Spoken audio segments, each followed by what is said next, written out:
Next up, we are ready for our next talk, and when I invite Justin Kahn for an interview, I want to take this opportunity to kind of welcome him and introduce him. Most of you know Justin as the co-founder of Twitch, but as of recently, Justin is CEO and founder of Fractal. So we're going to cover a handful of things around how this event's going and a few things that I think you are uniquely suitable to kind of give your insights on. And we'll kind of jump right in. Welcome. Thanks for having me. So How are you? I am doing great. I kind of did a poor job at describing your background. So what I'll do is I'll let you kind of give us a quick overview of sort of what Fractal is and sort of how you got to it and your journey from kind of Twitch to where you are now. Sure. Yeah. So I've been an internet entrepreneur and investor for the last 18 years now. Kind of started my career right as Web 2 was kicking off and built a lot of different companies. The one that people know about is Twitch, which started off as us building our own streaming platform. Actually, us trying to build our own streaming show first and then turning it into a platform. And then eventually really focusing that platform on gaming. And it turned out to be much bigger than we ever thought. And we sold Twitch to Amazon in 2014. And after that, I've been investing in companies, incubating companies, and most recently been really interested in crypto and Web3. And a couple months ago, I started working on a new project called Fractal. And the high level of Fractal is, Fractal is a marketplace for digital in-game assets. So gaming NFTs. I think there's this huge wave coming of gaming, blockchain games that are all reaching, a new capital market, new player base through selling the assets digitally, and we want to power that revolution. So that's what we're doing. Now, you introduced me as a CEO, but my co-founder Dave is actually the CEO, and I'm, I founded it with him and an amazing team. Well, apologies for that. This is great. I do want to dig into Fractal, sort of how you sort of landed on this idea, but maybe I'd love to kind of learn more about just sort of why or how did you decide to sort of jump in now into crypto? Obviously, I think you've been exposed to this space for a handful of years. So I'm curious to kind of get your background. When did you kind of hear about crypto? When did it become interesting from a hobby to serious, and what that experience was like? Yeah, well, I think I first heard about Bitcoin pretty early. I mean, it was like 2011, something like that. But I was kind of like, oh, this is an experiment. I think it's probably illegal. It's like, not, I don't know if this is going to work. So I didn't pursue it at all. And then in 2013 was when I first started buying Bitcoin because I saw like, the price, I think I was one of the first price run-ups, and I was trying to invest in Coinbase and my friend Brian's company and kind of missed their seed round, buy some Bitcoin goes up, just going to kill me. So I bought some at like 800, and it immediately crashed to like 200. And I was like, I'm like literally the bag holder. I'm such a sucker. And then I just forgot about it, and so then obviously like years later, the price was accelerating again. And I was like, okay, something's here. This thing has existed for years now. And I saw Ethereum come and start to get some traction. And I was like, I don't know what's going to work here. So I just invested in some crypto funds. Like I LP a few crypto funds. That turned out to be a pretty good idea. But as a programmer, I was like, I don't know if any of this stuff is going to work for the type of thing that I like to do, which is, consumer-based applications. I didn't really see kind of like a high transaction throughput application being able to work. And so I actually at the time became an advisor to a few people building projects that were applications. One was called Audius, which is, like a decentralized music app platform. But I was like, still like, I don't know if this is going to work technically. And then it was really about a year ago where I saw them build their, launch their application, and it was, pretty streamlined application. Like you as a user who just goes to audios.co, you didn't have to know anything about to like try out, but the whole thing's running in this decentralized way. And that was very inspirational to me. So that was like, made me think, okay, this is something that's gonna work. And at the same time, another friend built this project called Brain Trust, which I think is on Polygon actually, and it's a decentralized platform for work. And I saw them get a huge amount of traction by distributing their token to this community of freelancers, and that started under. Here's the power of sharing ownership among your community. And it occurred to me that if we created Twitch today, we would do it in a as a decentralized platform, which is something that created this tremendous amount of value. And a lot of that was captured in the form of, kind of partner payments or for streaming, right, by the streamers, but the streamers didn't have any way to like invest in the upside of the company or the project. So that got me really excited about researching ideas and understanding like markets, changed. I started getting excited about building something. Oh, that's amazing. I think you you already set up the base for the rest of the questions I had, because this covers in all these themes. And it's interesting because obviously the last talk also covered kind of how we think crypto will change gaming or just Web3 in general. And my kind of first question to you here is, was it specifically a timing thing, or was it just that you kind of just are more naturally excited about gaming and just that as a frontier because of just the experience with Twitch that you realize that's where the biggest opportunity is? And kind of how do you kind of think about gaming versus ownership, and are they the same to you as you kind of thought about starting Fractal? Yeah, so I think there was probably like a timing of when, there's a bunch of infrastructure now, like a Solana or Polygon, or like there's all this infrastructure to make I would say a higher transaction throughput application happen, right? In crypto. And those are the apps, like things that are more consumer focused are probably what I'm naturally interested in. The DeFi stuff is like very interesting, but it's not really my area where I'm like, oh, okay, that's something that I want to pursue as my job, So for me, I think that there was this timing where the technology like now a place where we're creating something that's, things that can be like used by normal people. And that was very exciting to me. So gaming specifically, I think, I've watched this whole NFT rise and was a very tiny investor in OpenSea. And I was like, this is, really interesting. And so I inspired a huge boom art market, and is a way that creators can, now like a new business model for creators. So that was really exciting. And I think, the next wave of NFTs is pretty clearly to me is like NFTs that have some form of utility.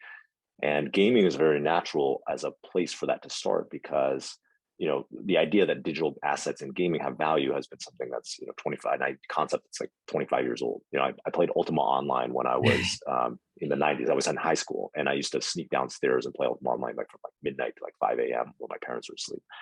And, that game was like people were buying and selling stuff in that game, like on eBay back then. People other people weren't players were mind blown that anyone would value this stuff. But, now that's become the predominant business model of gaming is selling stuff in the game, whether that's skins in Fortnite or Counter-Strike or like other types of assets. It's like, that's how people, that's how gaming companies monetize now. And so to me, the next step, the natural extension is like making that economy from a closed one to an open one, and giving the like ownership of those assets to the players so that they can not just buy them, but they can also sell them or trade them. That to me is like a very obvious evolution that is going to happen over the next 10 years in gaming.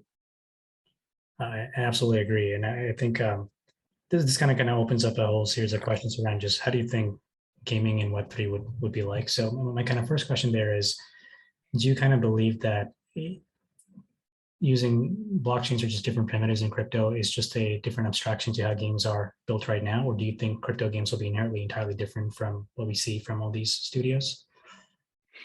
Well, it'd probably be a blend. I think that, crypto in gaming or Web3 gaming is like it's a mix of different things, right? Like different innovations. One innovation is it's access to a new capital market. It's like a new funding model, right?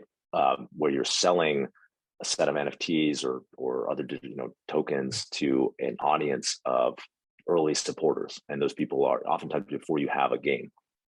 Those people are basically pre-funding the game. And, they've done that for a long time. You've had games like Star Citizen or something that are starting 12 where they've raised $400 million now in terms of on some platform have like players get the opportunity to have some sort of real ownership in the asset. So if the game is successful, maybe their assets increase in value, but they get something.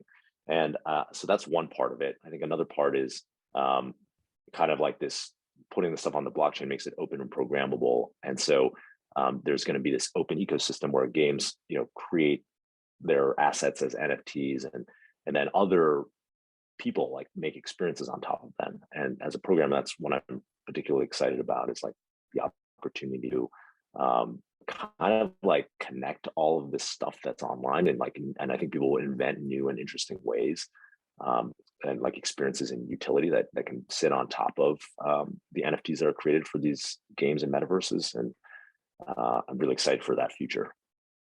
Yeah, no, I think that's one of those things where we kind of officially unlock that world, and being able to see different universes that have the same basis is an incredible thing that I think we're just seeing very basic implementation applications of. So we haven't even seen that to full capacity yet. I'm curious to kind of hear your thoughts on sort of what are some interesting ideas either you've come across or you would like to see that actually take this level of composability to some interesting experiences. Yeah, well, there's some like very obvious ones, like I was just talking to founders of this company Web with two B's, and they let you take in your digital avatar from other PFP projects, and like they render them as they have like they render them as like a 2D sprite, and you could like use this as your avatar in this 2D world, right? Like it's kind of like an 8-bit realm, like metaverse. And so it's like kind of like an obvious one. I know other people are working on that as well for their various PFP projects. Meebit is doing something like that as well. So that's kind of Fractal, our own collection of 100,000 fractals. So these are unique digital snowflakes with attributes. They belong to different factions with different rarities, and then you have like velocity and spin, altitude, so that. And we kind of thought of it as to be like a gaming primitive on top of which people could build various experiences. So it's everything from very simple things like certain fractals getting whitelist access to buy into certain sales.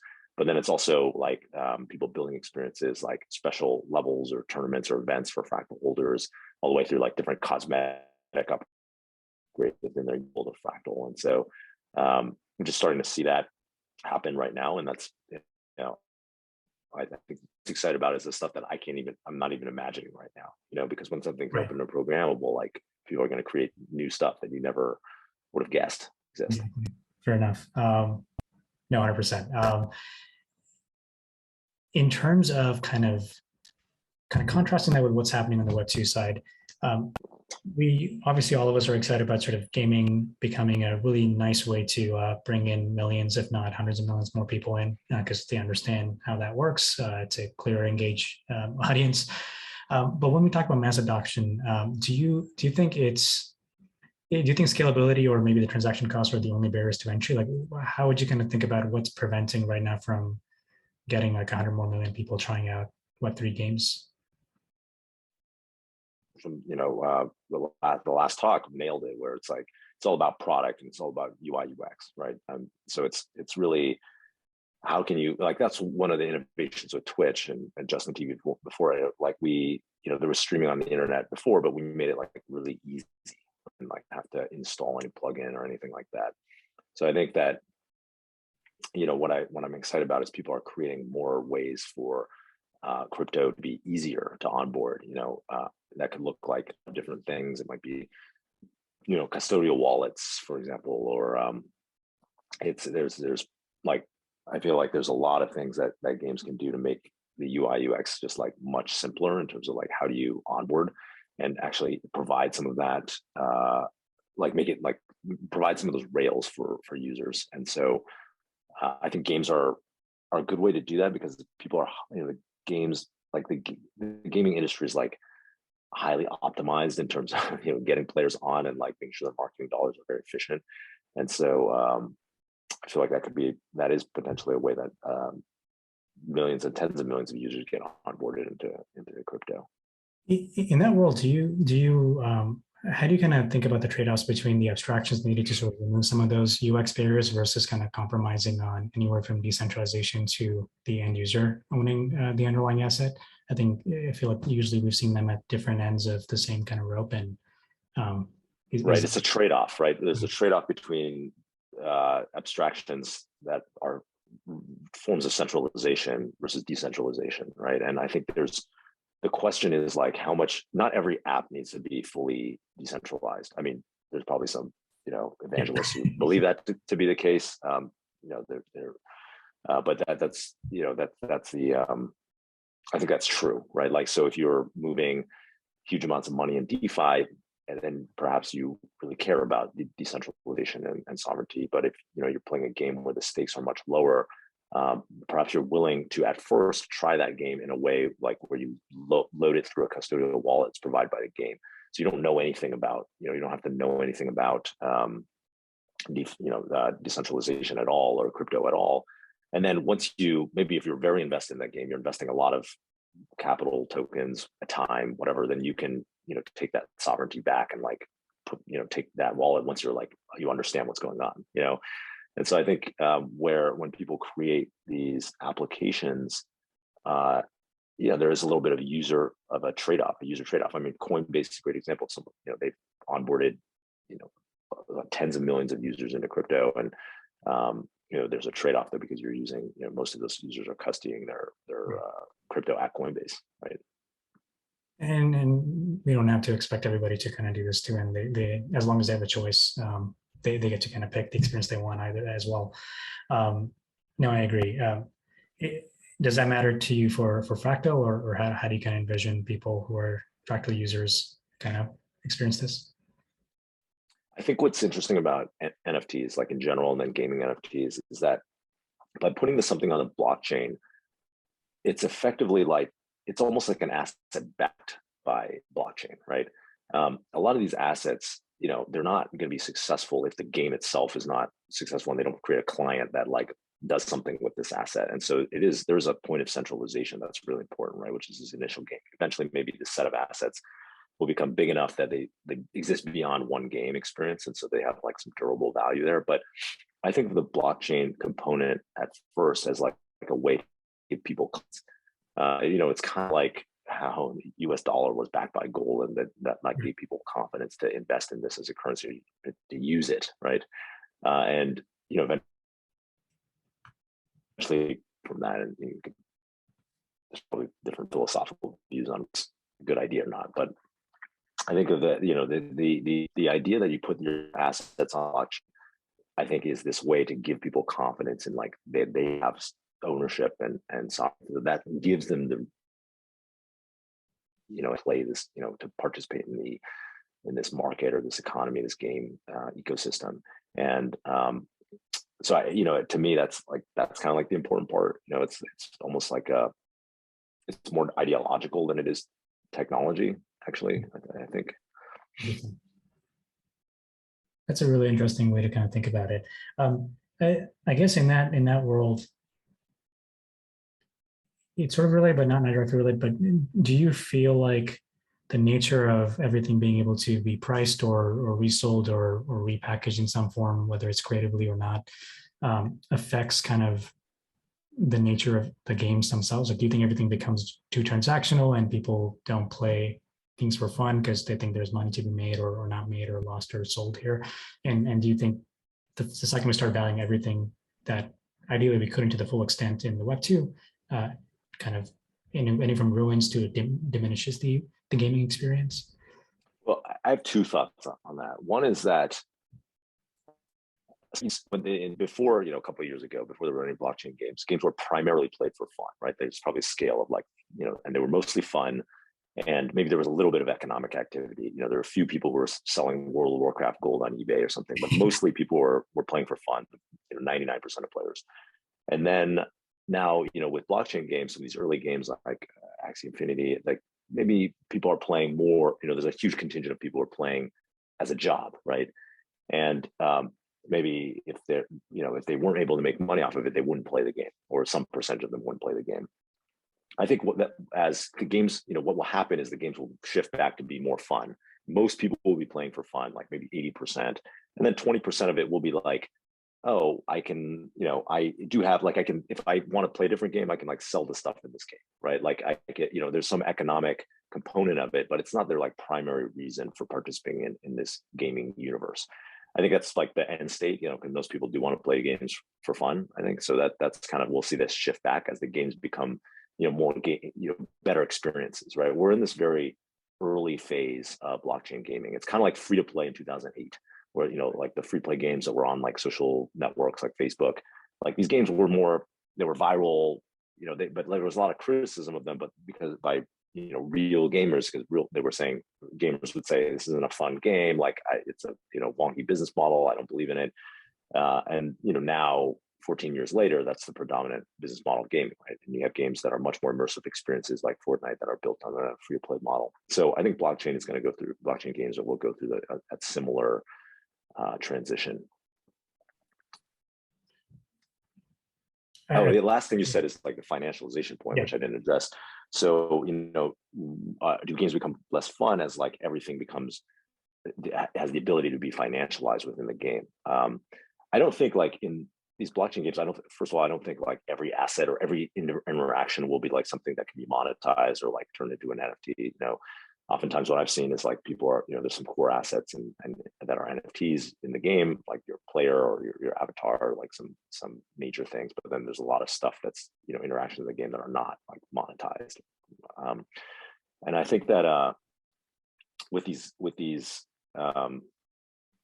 games, like it's, like I kind of think about like the creation of the car, the automobile, right? Like in the early 1900s, like we created these like cars and people bought them. And then there's this whole industry of financialization that popped up around it, right? Like you could get a loan for a car then, and then you can rent your car out, or like people would buy cars and rent them out at airports or whatever, or you could like rent your car out on Getaround and turn it into an asset, or you can like get a loan against your car, right? Like, and use it as collateral. And so I think that gaming assets will go through a similar it's a really good transition. Yeah, where like gaming assets started off as like, there's just something you have, right? You buy it to play, but then eventually, if it's something that's valued by other people, then you can, and it's programmable, it's online, it's easy to like do all this financialization around. People will create all of these different, methods of financialization, and that's going to be pretty exciting. I don't know, but it's interesting. That's a really good analogy, because I think I'm also, by the way, I'm mixing some questions from the audience. So for the audience, feel free to just type any questions in. I'll be able to ask them and merge them in with the list of our questions. But there's a question around just how do economies work in crypto? Because we've seen games that have like immensely tweaked and kind of curated economies for how their in-world works. But now you get to interact with everything else too. So you're basically thinking of a virtual country, a set of countries, and all these kind of primitives that we understand in real world can be applied. We haven't seen them to most extents, but it's kind of becoming popular. So this car analogy works really well. It's a really good way to think about it. I want to kind of get to an interesting point, which is our kind of topic here, which is understanding the role of existing game studios and Web2 sort of game publishers. We've kind of seen a handful of them kind of talk about or sort of hint they're thinking about doing NFTs or just think about Web3 in general, and it's just kind of come with massive resistance from whoever's online, basically. And kind of the question is, I'm not asking you to comment on any of that, but it's more of a sort of how do you think they get to adapt, but they should adapt, or maybe like what their role becomes in this world? Like, will they be forced to transition? Do you think they'll just get dethroned by Web3 native things, or just what happens in this point that we're at? Yeah, I think we've seen this movie before, right? Like with free to play, like when, free to play started off, it was, and then mobile, like was kind of the next, was the real catalyst of this. Like at first, all the successful games were new entrants, right? It's an innovator's dilemma, right? It's, you have these incumbents. They're like, we're making all this money making games for Xbox or PC or whatever. Do we really care about mobile? It's kind of nascent. And then new entrants start up, the Zyngas of the world, and then those become successful companies. And then like the incumbents are like, okay, we need to pay attention. And I think the same thing will happen with blockchain games, where the incumbents get all this criticism because their players are like, oh, that's not serious, that's not gaming, that's like not what we know, right? People are resistant to change, and so they'll be like, players will, traditional companies like, oh, we're going to sell NFTs, and then players are like, this is a cash grab, this is bad for the environment. There's all these lists of criticisms, right? And incumbent, like new entrants, like there's a ton of people who are game developers from big studios, they're from Riot or EA or Activision, and they're transitioning, they left their jobs to build something that's a blockchain game. And they don't have that innovator's dilemma, right? They have nothing to lose, so they're going to go out and create these new games, and then some of those games will become incredibly successful. And then in 5 years, we'll see the incumbents like kind of just bite the bullet and like they'll participate. Yeah. Gotcha. So, and I guess if I were to kind of analyze and just see if I can tie this into something you said earlier, it seems like one of the things that sort of eases people's kind of opinions on this is if they have a great experience and a great game, then sort of makes it easy for somebody to like, okay, maybe we should consider this. And we just haven't seen too many of those moments. They're coming, and we're seeing hints of what's kind of happening, but seems like it's anytime soon kind of kind of the window of opportunity, and maybe we'll get a bigger crowd to turn over. Well, I mean, it's like this whole industry is like, I mean, I know Axie got started like in 2018, but it's like 1 year old really, because they, it started accelerating like a year ago, right? Or maybe 18 months ago, something like that. So like, it takes time to make a game, right? Like if you want to make a good game, it's like takes like a year or more. I mean, so, like these games are coming. If you are in the industry, if you like kind of peel back the curtain, you're like talking to people in the industry, there's a tremendous amount of talent that's coming to this industry, but there's a lag time. It's not like it's like not like with Fractal, we like conceived of it in November, like released it a month later, right? Because it's a website, and we have an amazing team. We built it, but we couldn't have built a full AAA game in like a year, right? So it's going to take some time. So I think there's these transitions seem to happen. They seem slow, but then it'll be all of a sudden, I think, like so. Absolutely. I have a question from the audience, and I'll kind of just phrase it out there. I think it's a little bit abstract, so I'll kind of give you room to parse. But how do you think about copyright ownership in this world, and sort of do you think that's going to end up either being a barrier or an issue as people think about IPs for these assets? Yeah, so obviously, having an NFT of something doesn't necessarily dictate, or like doesn't necessitate a certain level of copyright ownership, right? And I think projects have tried to do different things, right? Like whether maybe they're reserving them, maybe they're granting those to the NFT holder. I think what we'll see is like every game is going to want to become a platform with their NFTs, right? Or well, I don't know if they know that right now, but they will eventually, because that answers my prediction question. Yeah, if you become a platform and people start building experiences on top of your game or your game NFTs, then the durability of those assets is higher, and kind of the value of your ecosystem goes up, right? And so the question is like, what legal framework is going to encourage the most of other people building on top of your stuff while preserving value for your ecosystem, right? I don't know what that is, but it probably it depends on, like, if I'm a developer and I'm going to build on someone else's IP, like what assurances do I need? What protections do I need? I think that's what the framework people should be using to think about it. It's also an interesting edge case from what you just talked about, which is, of course, it's in the best interest for the game to build a platform for their users and kind of give more, but they largely also will have a separate parallel universe that's built by others, which can equally be more successful or just successful. And I don't think we've seen too many of those scenarios in Web2 yet. And the times we've seen that actually just ends with like a clear way for somebody to just kick them off the platform. And we have a bunch of those things. So I feel like that's one thing where I just noticed that's going to be a new one where we don't know what that looks like, where somebody can build a better platform than you can using your own assets or user base. Yeah, but I mean, the point of Web3 is that you have a way to benefit from that, yes. Right? If you hold back, you're selling NFTs, you hold back some amount, or you're like have a open token, you're holding some in your treasury. If you create something that is an open ecosystem that creates value, then you can benefit from that.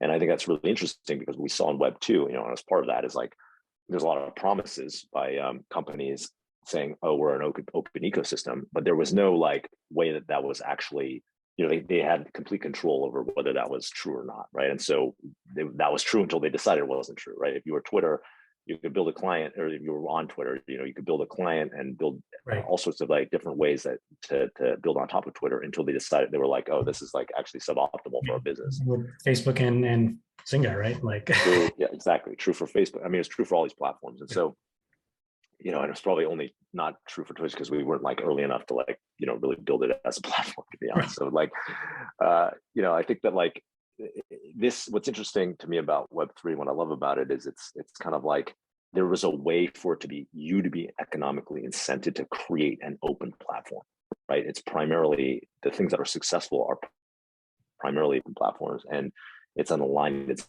subject to create the open net. I think that's important because that's the internet that we want to be part of, is one where it's, anyone can build on top of what's out there. I think that's the best for innovation. It's the best for the consumer. And yeah. I totally agree. I think this is one of those things where, it's going to be hard to imagine what we can't imagine yet. And obviously there's a catch in that sentence alone, and we're just seeing what people are going to do with this. I want to end on a final question, which is, there's over 1,000 developers here that are considering going into Web3 from their existing Web2 jobs. And that's not a small number. Obviously, a lot of them are just seeing what's possible. It's a 2-3 day hackathon, but a lot of them are also considering full-time and thinking about what they might be able to do. Do you have any advice for people who are sort of thinking about getting into Web3, kind of comparing this with your transition, or anything you want to think about for how they should think about building businesses here? What would you kind of tell them? Yeah, well, first of all, you should come work at Fractal. So, fractal.is, hit me on my Twitter DMs. But seriously, if you're not working on Web3 yet, I just don't know what you're doing. It's very obvious to me that this is the most exciting part of the internet. I think there's a lot of innovation. Like when I started on Web2, it was it was like we were redefining how people would interact socially on the internet back in 2005, 2006, 2007, 2008, and now it's it's being defined how people will regard value on the internet, and that's pretty cool. It's a place where you can experiment and see what happens. And then there's obviously all these financial motivations to do it as well. But I think for me, I'm someone who's always primarily followed my curiosity, and that's why I'm excited about Web3. So I would do it for sure. And then just it's a great time to get started. There's plenty of companies to work for, lots of different places to innovate. I think one good area to look is what are the markets that will be disrupted by distributing the value to a large group of people. That's kind of how I was thinking about it when I kind of came up with Fractal. So yeah, good luck. Awesome. Well, Justin, thank you so much for your time, and really appreciate this. Amazing. Thank you. Great. Thanks.